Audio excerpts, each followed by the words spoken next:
Ecological Management, version 2.2.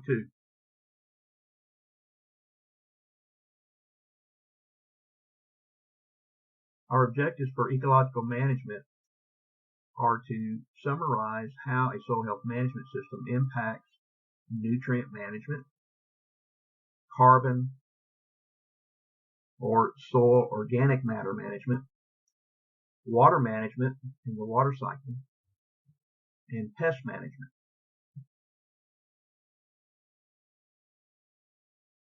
The dominant nutrient management strategy paradigm is what we do on the majority of cropland. Plenty of nitrogen and phosphorus are added to meet the yield goal. However, these amounts can be excessive, and because of how we manage the system, these fertilizers cannot be held onto by the soil system, and they literally become leaky. Now, what I want you to pay attention to here is the width of the arrow that you see there, which indicates the quantity of fertilizer, nitrogen and phosphorus fertilizer that are applied. And this particular fertilizer goes down into the soil solution. It's soluble. Some of the nitrogen and phosphorus is picked up by the plant. Some is lost to leaching and runoff. Some is lost to the atmosphere as a gas.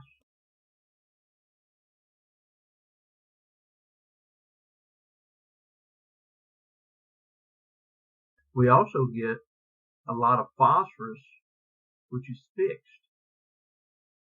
in the soil. And a small portion of that phosphorus becomes available. And we also get a loss of phosphorus through erosion.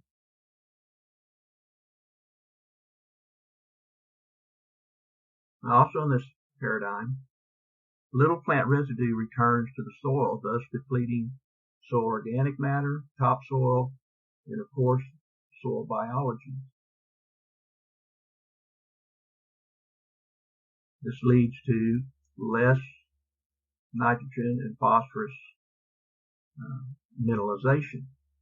In fact, in annual cropping systems, they are typically fallowed for 4 to 8 months, providing limited food for soil life.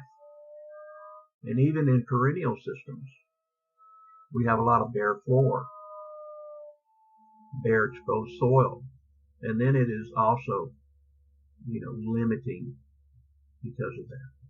We literally have to have live living plants on the soil surface, feeding the soil biology in the soil as often as possible.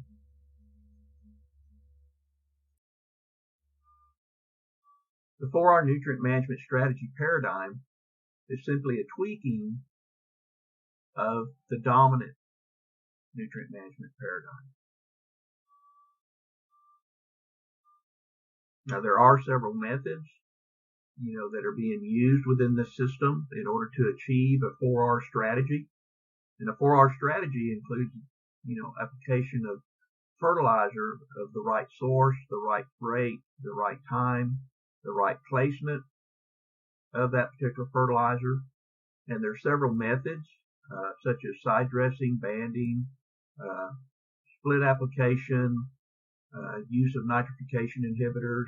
All these things increase the efficiency of application and possibly use of nitrogen fertilizer, but they do not eliminate nutrient losses. Okay, so simply it's just a tweaking of the dominant paradigm that was discussed in the previous slide. Now, when you look at the nitrogen and phosphorus application, notice the width of the arrow for fertilizer that's applied, and then as it's lost through the system, you'll see a little narrower than the dominant paradigm was previously. But the capacity of the soil remains primarily the same. Fertilizer goes into the soil solution. You get some of the nutrients picked up by the plant. Maybe a little bit more nitrogen in this situation because of the tweaking and following of the 4R nutrient management strategy. But you still get leaching and runoff, and you still get gaseous loss of, say, nitrogen. We still have a good amount of phosphorus that is fixed in the soil. We do get some more P solubilization, but we also still have the erosion occurring. The organic residues and plant residues are still being depleted, soil organic matter is being depleted, and thus we're not speeding the soil life in the soil. So we continually, as time goes on, we get less nitrogen and phosphorus mineralization. And the other key thing here is that land is still being fallowed and maintained for 4 to 8 months, which provides limited food sources to the biology that's in the soil. And even in perennial systems, we have bare floor still, and which also is providing limiting food for soil life. So literally nothing really particularly changes other than the efficiency use possibly of nitrogen and phosphorus fertilizer just a little bit. So it's just a tweaking of the dominant paradigm.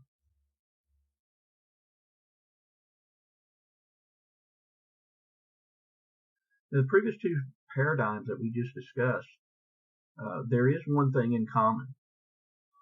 As we change to these types of agricultural systems, the dominant nutrient management strategy paradigm and the 4R nutrient management paradigm, what's in common with those two systems is the loss of soil organic matter. And so what happens in these particular systems, in these chemical paradigms, is that fertilizers don't work as efficiently as they once did years ago. The soils simply become leaky. They cannot hold on to those particular types of fertilizers that are applied. The soil organic matter is depleted. As we start simplifying the cropping systems, we start fallowing the ground 4 to 8 months, out of the year. We start degrading the soil system to where it literally it loses majority of nutrients because it's simply maximizing the nutrient concentration in space and time, and our systems literally cannot hold the particular nutrient. Now, would anybody care to guess just how much nutrients are being lost within that system? We know that when we apply nitrogen and phosphorus, our nitrogen and phosphorus inputs exceed the harvested export that's coming off the ground. And so, when we think about this, after 30 years of concentrated effort, on trying to manage our inputs, and we just haven't been successful because our inputs exceed our harvested exports. And literally what happens is we get a substantial loss of nutrients within that system, upwards of 40 to 60%. So on average, we lose 50% of the applied nitrogen and phosphorus that is being applied. Ecological nutrient management. This is more of a holistic approach to nutrient management, and it achieves very high yields. It minimizes fertilizer use, and it reduces environment pollution. Soil reservoirs increase and are made more available by diverse inputs. And when we refer to diverse inputs, we mean inputs such as residues, the addition of cover crops, compost, crop rotation, and slow release nitrogen applications.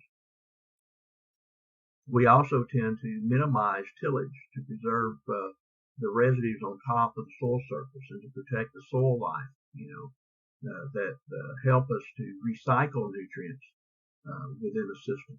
Now we're still following the 4R strategy, and we're still measuring, the pools of nitrogen and phosphorus. But by doing all of this, within this ecological nutrient management system, you're going to see that you're going to start to maximize nutrient efficiency. You're not going to have to use as much input. Different things start occurring to this system because we're paying attention to biological life in the soil. And so you can put out less nitrogen and phosphorus fertilizers because you're using less soluble nitrogen and phosphorus fertilizers, and you're increasing the biological activity and organic matter in the soil system. You get less leaching and runoff, less loss to the atmosphere of nitrogen. You'll see here that the arrows of nitrogen and phosphorus coming from these soluble systems that are not being leached or lost tend to be available to the plant. They get picked up by the plant. And also within these particular systems, nutrients from plants and other residues are being recycled and put back into the soil system. We also add things like cover crops in this situation, which helps us to get more carbon back into the soil system, which is something that we haven't had in the previous two systems, as it's customary to fallow the ground for 4 to 8 months. Okay, so we just know that this ecological nutrient management system, when we start to add all these diverse inputs and manage in such a way that protects the soil life, it helps us to increase the amount of soil organic matter and soil life within the system so that we get the nutrient cycling and the mineralization that we need to have. And you get a lot of assimilation of nutrients and things within the soil biology and the soil system itself. So it literally starts to build upon itself, and we start to increase the amounts of mineral reservoirs and stuff within the soil system, particularly phosphorus. Phosphorus levels typically tend to start increasing even though we're not applying lots of nitrogen fertilizer, or I should say phosphorus fertilizer to the system. And it's simply because we have the microorganisms within the system to help solubilize the phosphorus that is already tied up in the mineral portion of the soil. So, and we also, because of the increased amount of organic matter, can get less phosphorus fixation. What we're going to discuss in this particular slide is how carbon to nitrogen ratios are impacted by microbes with the addition of high carbon to nitrogen ratio residues or low carbon to nitrogen ratio residues to the soil system. Now, there are changes in how microbial activity acts concerning soluble nitrogen levels and the residual level, okay, the residues, carbon nitrogen levels that you add back to the soil system. So when you add things like high carbon nitrogen ratio type materials that you see in the upper figure here, think of corn stover or mature small grains, okay, being added back into the system. If you look at the figure below, these are low carbon nitrogen ratio types of residue. These are low figures, so think legumes and other types of forbs that are very readily broken down very quickly when these organic materials are put back into the soil system. Where the carbon to nitrogen ratio that is added is above 25, microbes digesting the residues must supplement the nitrogen contained in the residues with soluble nitrogen from the soil. Okay, and so what happens during that period, you get a resulting nitrate depression period. And this is the competition between higher plants and microbes actually becomes severe enough that it causes a nitrogen deficiency in the plant. So see, literally the microbes get the nutrients and things first. Microbes are around the root system, so the microbes get this particular carbon. In this case, they're trying to supplement the amount of nitrogen that they need in order to digest the high carbon type residues that are in the soil. So the result is a nitrogen depression period, and so your plants may be deficient of nitrogen if they're put into that type of condition. Note that in both cases here, the soluble nitrogen in the soil ultimately increases from its original level once the decomposition process has run its course. So in both situations, you see an increase in the soluble nitrogen once the decomposition process has occurred.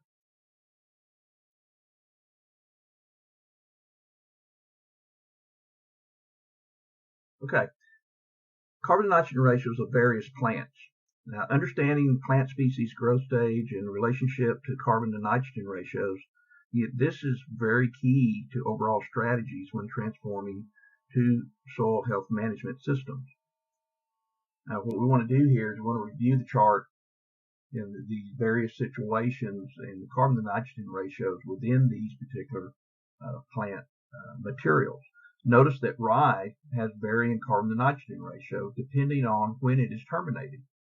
It has a different carbon to nitrogen ratio. Later in the growth stages means that it has a higher carbon to nitrogen ratio. If it's terminated at an earlier growth stage, it has a lower carbon to nitrogen ratio.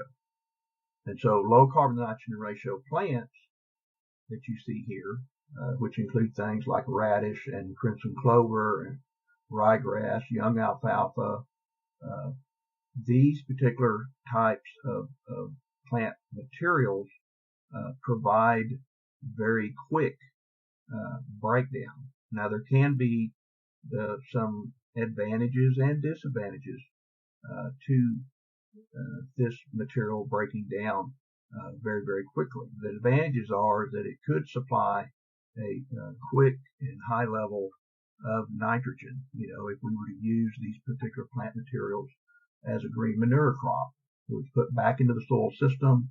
It has a very low carbon to nitrogen ratio. Then nitrogen availability becomes available very quickly within the system, and that might be advantageous possibly to a succeeding, say, corn crop that's being grown within the system. Now, if we were to plant a soybean crop into something like that, that might be a different situation. The soybean crop may not need the high amounts of nitrogen that will be provided. However, corn will.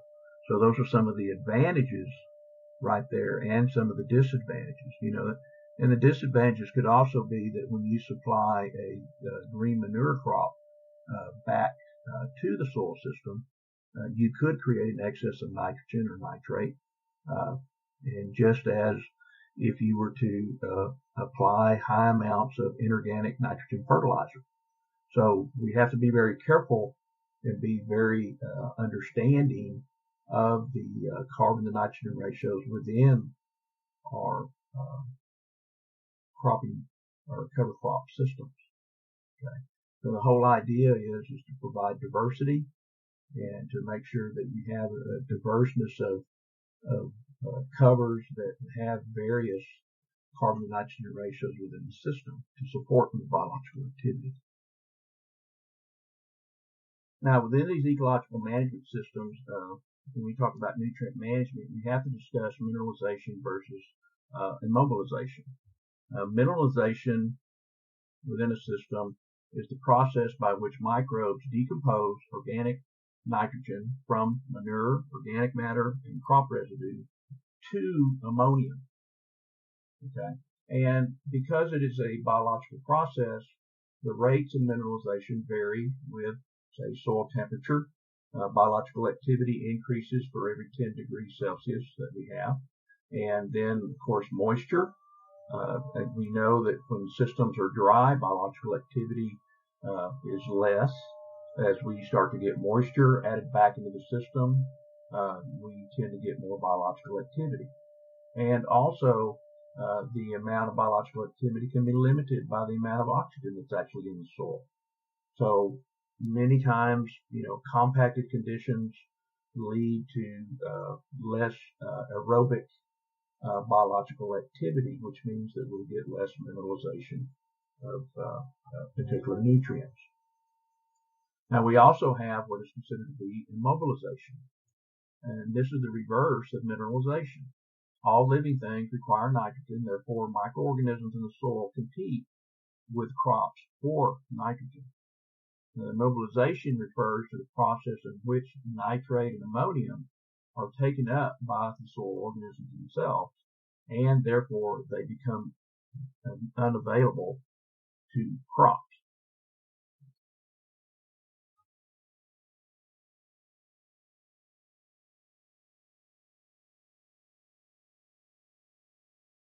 Nitrogen mineralization. This is only a small part of the whole process, but I think it gives you a basic idea of how life, death, and mineralization work in the rhizosphere. Everything is made up of differing amounts of carbon and nitrogen. Carbon and nitrogen ratios vary between species, but generally, as in this example, bacteria have a lower carbon to nitrogen ratio than a nematode. Bacteria also have in this example, have a carbon to nitrogen ratio of 5 to 1, and then we have what is called a bacterial feeding nematode that has a carbon to nitrogen ratio of 10 to 1. Now you can distinguish bacterial feeding nematodes. There are differing types by its mouth parts that you see here. Okay, this is a bacterial feeding nematode. These are what the mouth parts look like. Here's an example of a fungal feeding nematode. See, the mouth parts are different. They have more of a stylet in which they puncture the fungus and then remove the insides of the fungus, consume that. But we're going to be using a bacterial feeding nematode, and just understand that a bacterial feeding nematode, when it consumes bacteria, it has to consume 2 bacteria to get enough carbon for function and reproduction. Okay. With a higher carbon to nitrogen ratio, it only needs 1 part of nitrogen. So in turn, it excretes 1 part nitrogen into the soil solution as plant available ammonium.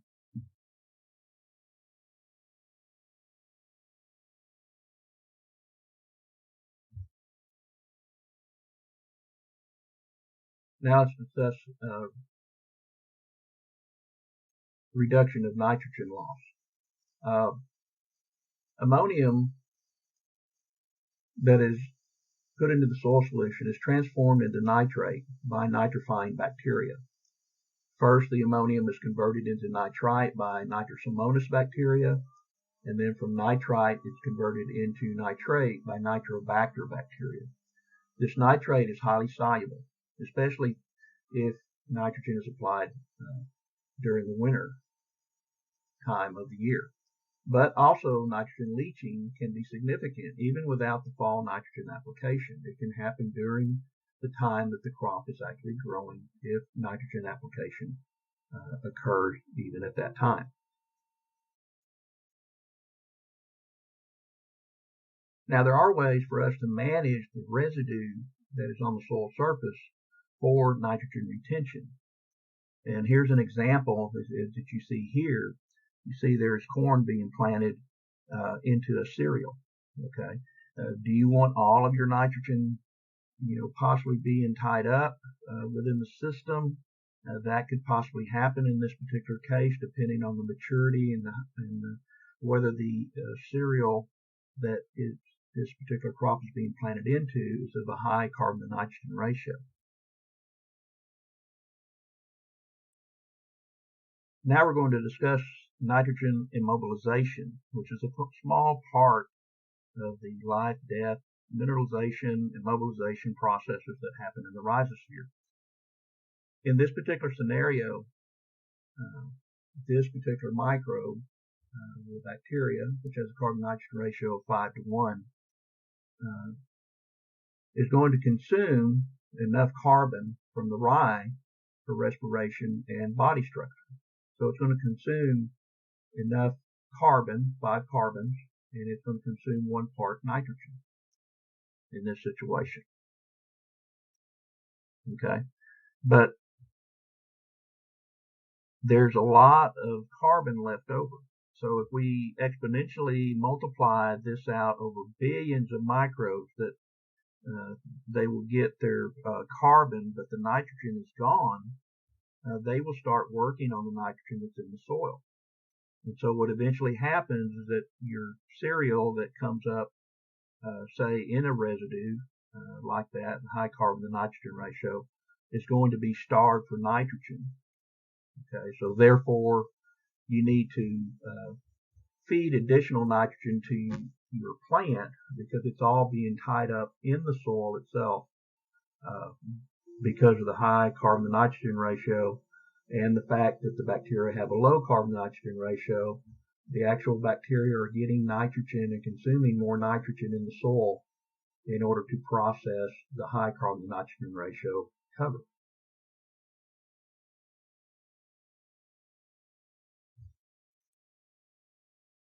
Now, to add to the discussion, understand that plant roots can attract microbes. See, microbes using soil carbon help cycle nitrogen and phosphorus because plant roots actually provide at least 20% of their carbon to the soil, where they attract soil habitats, soil microbiology in the rhizosphere. So they're exuding carbohydrates and proteins, and these things are secreted by the roots. They will attract bacteria, which bacterial feeding nematodes and protozoa, which consume them. And then what happens is we get this mineralization of nutrients, which become plant available. Okay, so bacteria and fungi are like little fertilizer bags, and the nematodes and the protozoa are the microorganisms at the second and third trophic level within the soil food web that consume the microbes and excrete plant available nutrients. This is how the nutrient cycling process works. Now, some discussion on biology and the phosphorus cycle. When we apply inorganic phosphorus to the soil, there's going to be a good portion of that particular inorganic phosphorus that is going to tie up to the mineral portion of the soil. In fact, up to 80-85% could possibly be tied up. However, 15% remains in the inorganic phosphate form. This particular phosphorus is plant available, but it is also subject to leaching in that form, and it's also subject to runoff. Should we be in a conventionally tilled system and we get rainfall, that particular phosphate can leave the system through runoff, okay, and leaching. But more importantly, understand that a lot of the phosphorus that we apply to the soil is actually tied up to the soil system itself, or to the mineral soil itself. And the biology is very, very important to the mineralization of phosphorus in the soil. This is a form of organic phosphorus. So you have many microorganisms in the soil that are working, such as mycorrhizal fungi, and you also have phosphorus solubilizing bacteria that are in that particular soil that help you mineralize these particular, or solubilize, I should say, the phosphorus that is tied up in the mineral soil, all adding to available phosphorus that's able to be taken up by the plant. Benefits of our vascular mycorrhizal association. Root colonization by mycorrhizal fungi enlarges the volume of soil that can be explored by the plant root system. In short, mycorrhizal fungi are an extension of that particular root system, as you can see in this particular slide. What happens in the soil is that a depletion zone is created where phosphate ions are taken up faster than they can diffuse in from nearby zones of higher concentration. Remember that phosphate, an organic phosphate, is water soluble. Mycorrhizal roots may also obtain phosphorus by both root hair uptake and mycorrhizal hypotip uptake. Now here's some other facts, good facts to understand about mycorrhizal fungi, is that there's also nitrogen uptake benefit to having mycorrhizal fungi. Now, even though they don't fix nitrogen, mycorrhizal fungi do pick up things like organic forms of nitrogen, okay, and this is documented, okay. Scientists at the University of California, Irvine, recently discovered another source of nitrogen uptake unique to mycorrhizal symbiosis. And that is, what they did is they used cutting-edge technology, nanometer-sized bits of semiconducting material called quantum dots were attached to organic compounds such as nitrogen-laden amino acids. For more than 100 years, conventional scientific wisdom held that root absorption of nitrogen was restricted to inorganic forms of nitrogen such as nitrate and ammonia. But to their surprise, the scientists saw the illuminated dots attached to amino acids enter the mycorrhizal fungi hyphae and observed them as the entire molecules moved into the root cell vacuoles and then continued systemically to the chloroplast, in the leaf, in which the nitrogen is used for photosynthesis. So that was quite a revelation. Now, there's also some other benefits. Plant water uptake benefits have been observed. Extension of the root system. As you can see, hyphae are smaller than roots. They're about 1/25th the size of a human hair. They have a hydrophobic surface for water to form. Okay, so water film forms on this hydrophobic surface, and at the hyphal tips, okay, this particular hyphal tips are considered to be hydrophilic. In other words, they absorb their water loading. So the hyphal tips are hydrophilic, both the end in the plant and the end in the soil, enabling both water and nutrients to diffuse from one end of the other to the other along a moisture gradient. Also, mycorrhizal fungi can supply moisture to plants in dry environments. This is very important. By exploring micropores not accessible to plant roots because of their small size, they can also improve hydraulic conductivity between or by bridging macropores in dry soils of low water holding capacity, such as sands, as an example. So the hyphae improve the aggregation not only through exudation, but by creating macroaggregates, but also by physically enmeshing soil particles, creating macroaggregates in the soil and enhancing the amount of water holding capacity. Okay. The mycorrhizal association also confers some pest resistance to plants through spatial interference, and the fact that mycorrhizal plants readily pick up needed trace elements for optimum metabolic function is very important to plant immunity to disease. Hyphae from different plants can also connect, creating a network between different plants. And also beware in these transitioning systems concerning nitrogen or phosphorus fertilization. This will reduce mycorrhizal activity. So if you have high soil nitrogen or phosphorus levels, just be very cautious about use of these fertilizers because they reduce mycorrhizal activity. Plant roots produce hormones.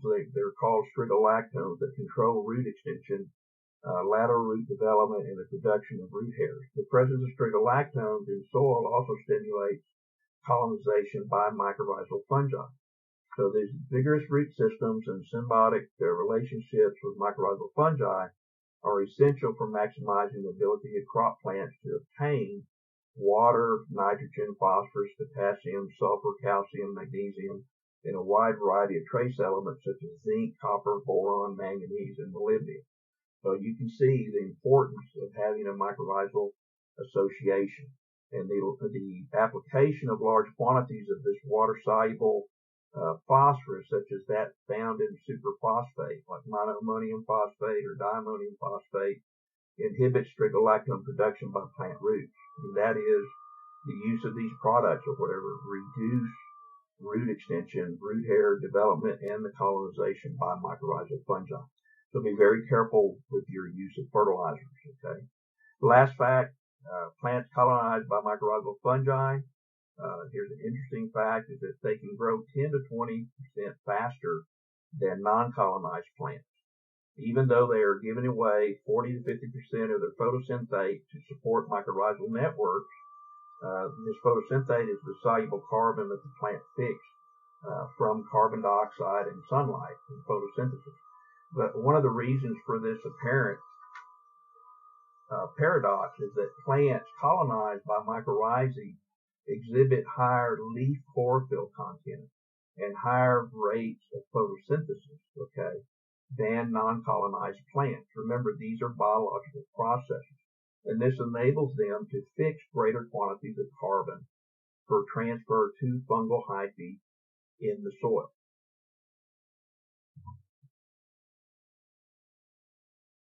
The water cycle is important for life on Earth, which includes soil life and resulting crop productivity. For productive agricultural systems, it is important to maintain optimal soil water levels throughout critical periods of plant growth. So soil water affects nutrient management, both as a solution matrix for the nutrients and for sustaining soil microbes responsible for cycling those particular nutrients. You saw the importance of mycorrhizal fungi and the importance of mycorrhizal fungi to helping us with our water situation in the previous slides, and to obtain the valuable nutrients and things that are within the water solution. In most fields, we can do a better job of managing water, and not just, and that doesn't just concern, say, irrigation by itself. So one of the ways is that when we look at the water cycle, what would you feel is the most important cycle that we can impact in this particular water cycle that you see here? Okay, where you see the oceans, you see the condensation, you see evaporation, water vapor going up into the air through evapotranspiration. You see the precip, it's coming back down as precipitation, and you get runoff, you get snow melt, ice, snow. You also have what is called infiltration, and then you get underground water flow of actual water. And this is very important because this is indication that you have a properly functioning water cycle. So what we can impact, have great impact on, is the amount of infiltration, okay, and getting water into the soil system, and then it goes to our springs and lakes and rivers underground, okay. So that is an indication of a properly functioning water cycle, rather than just depending on actual runoff and flooding conditions that could occur, okay, in these ag systems. The most critical point of the water cycle for agriculture is where water impacts the soil, okay, whether it's from rain or irrigation. So this soil-atmosphere interface controls infiltration, one of the most critical moments in this particular water cycle.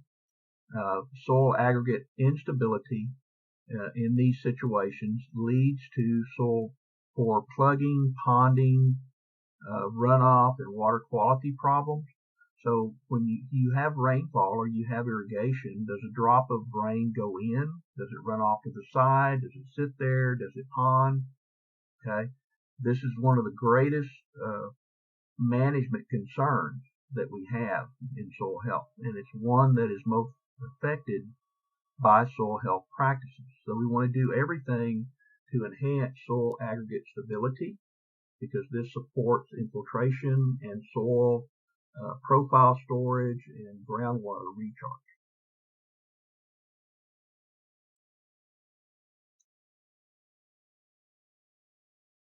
Here we have a particular slide from soil and tillage research. There's a relationship between soil organic carbon and soil bulk density at particular depths.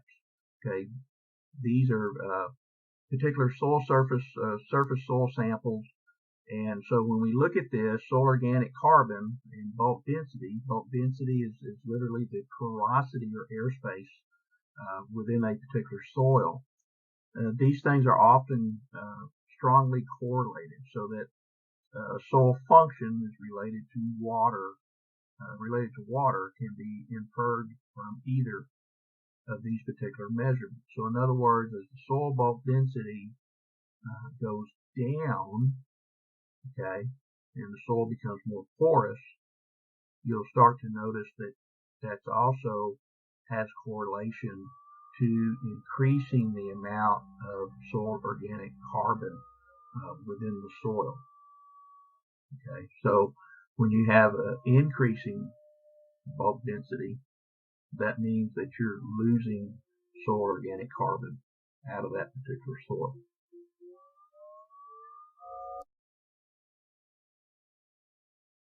Carbon aggregates and infiltration. So what does all this concern over carbon and aggregates have to do with healthy soils helping us to do a better job managing water? In both diagrams here, the x-axis is soil organic carbon, and the y-axis is water infiltration rate, and a measure of aggregate stability.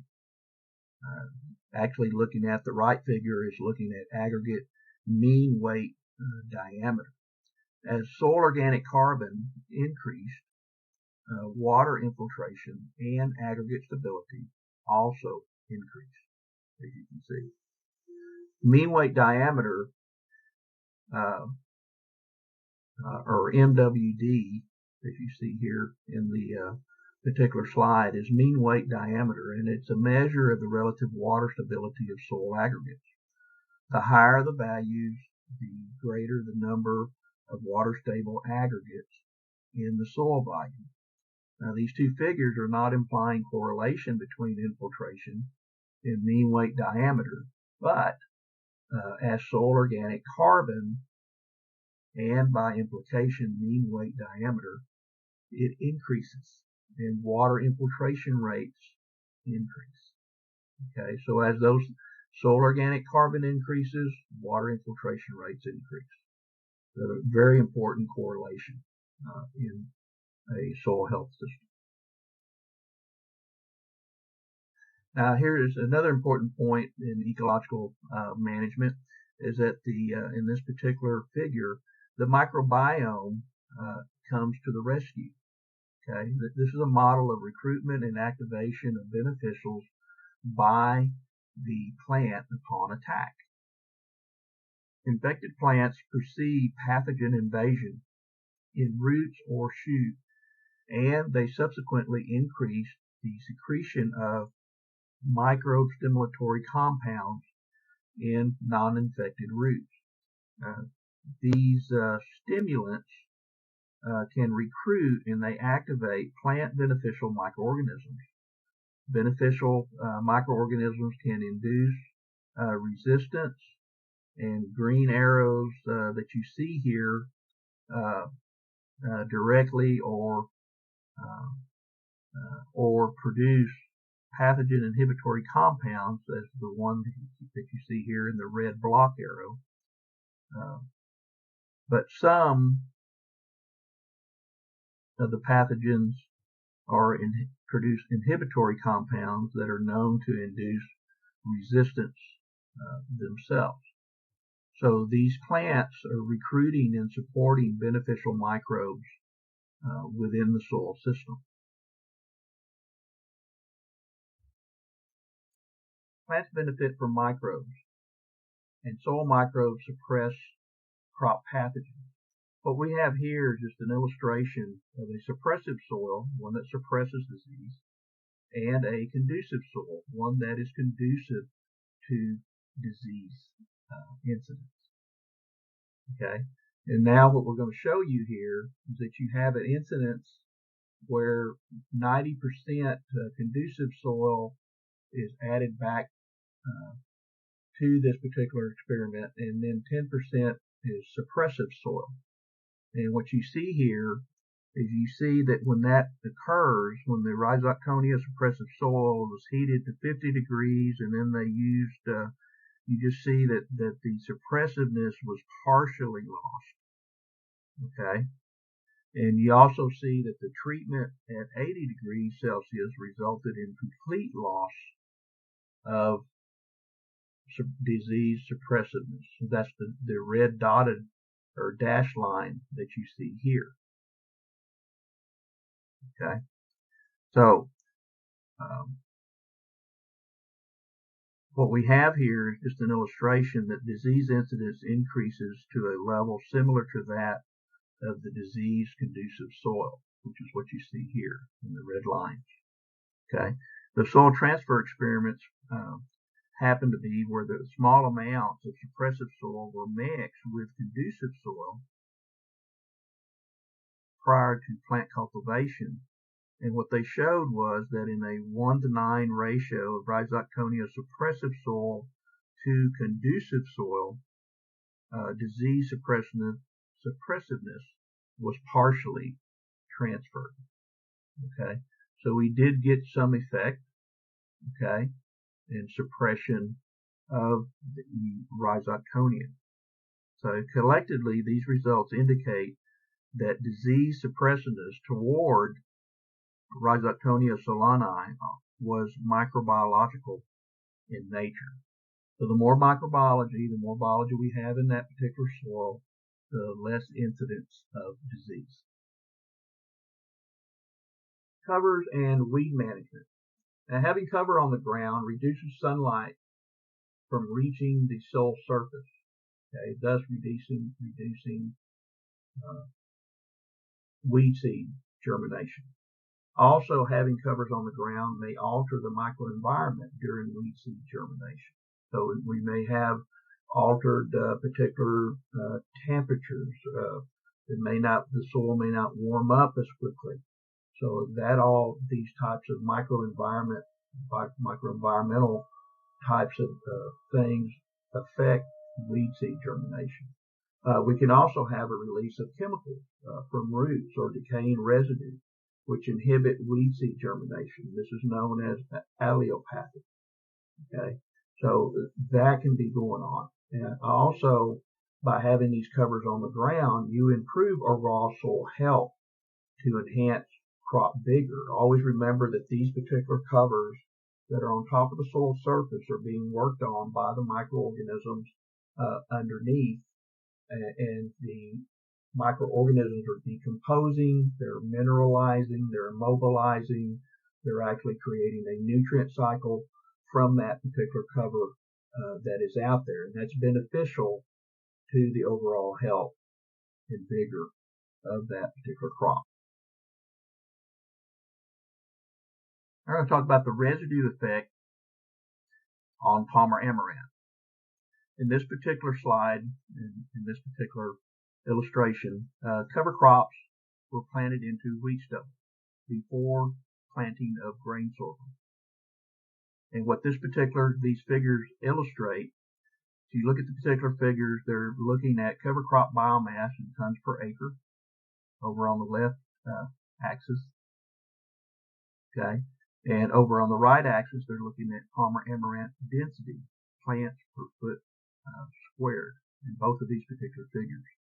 What you notice is that for every 900 pounds per acre increase in cover crop biomass, it reduced the Palmer amaranth biomass by 4%. Okay, so you see a substantial reduction in Palmer amaranth where sorghum Sudan grass was planted in 2008. You see that there was about 4 tons cover crop biomass produced. Okay, and you also see that the Palmer amaranth density was around 1 or so plants per foot squared. Okay, so you see that the Palmer amaranth density was substantially reduced. You also see that that same phenomenon happened in the other figure on the right with Austrian winter pea, where we got a cover crop biomass production up to close to a ton, and you saw that the Palmer amaranth density was reduced to below 1 plant per foot squared. Okay, so this is an illustration just to show the effects of that residue on top of the ground when it comes to weed management. Now, also something about this particular slide is that if you notice, we got particular on the left figure here. You saw a lot of benefit to the use of sorghum Sudan grass, particularly in years 2008 and 2009. Something about sorghum and sorghum Sudan grass is that they have an allelopathic effect on pigweed. They produce what's called sorghum, and sorghum acts much like trizine herbicides do. So everyone's heard probably of atrazine. That would be a perfect example of a trizine herbicide in which it inhibits the chloroplast electron transport chain. Okay, so the other thing about that particular sorghum is that it also plays a vital role in biological nitrification inhibition. So in other words, this involves the ability of the plant to release nitrification inhibitors from its root system.